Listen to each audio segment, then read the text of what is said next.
সকাল সকাল ঘুম থেকে উঠে এক বালতি জল নিয়ে চলে গেলাম আমার বাগানে। আর প্রত্যেকটা গাছে এখন আমি জল দিয়ে দিচ্ছি। গাছগুলোতে তাড়াতাড়ি জল দিয়ে আমি ব্রাশ করে নিলাম। তারপর ঘরে এসে একটু পড়াশোনা করছিলাম। পড়া হয়ে গেলে আমি আর আমার মা আমাদের ফুল বাগানটা একটু পরিষ্কার করছিলাম, কারণ এটা অনেক নোংরা হয়ে গেছিল। মা মাটির আগাছাগুলোকে পরিষ্কার করছিল আর আমি করছিলাম এইসব। তো তোমাদের কথা মতো কিন্তু আমি গোলাপ গাছের পাতা 7টা থেকে 5টা করে দিয়েছি।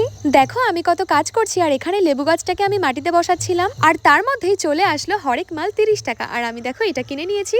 আর তারপর স্নান করে তোমাদের জন্য রান্না বান্না করতে চলে এসেছি। ডিমগুলোকে সেদ্ধ করে এইভাবে মাঝখান থেকে কেটে ভেজে তোমাদের জন্য বানিয়ে ফেললাম ডিম ভাপার রেসিপি। এটা যা টেস্ট হয়েছিল না, এই রেসিপি দেখতে হলে আমার চ্যানেল ভিজিট করো। দেখেছো কত সুন্দর কালার হয়েছে আর সেরকম টেস্ট হয়েছিল। আর এটাতে কিন্তু আমি কোনো রকম স্পাইসি মশলা ইউজ করিনি। তো রেসিপিটা বানানো হয়ে গেলে আমরা দুপুরের খাবার খেয়ে নিচ্ছি, গরম ভাত সাথে ডিম ভাপা। দুপুরের খাবার তো হয়ে গেল, এবার সন্ধ্যাবেলায় মা দিয়ে দিল মুড়ি মাখা আর ফুলুরি। দেখো রাতের বেলা আমার কালি ঘুমিয়ে পড়েছে।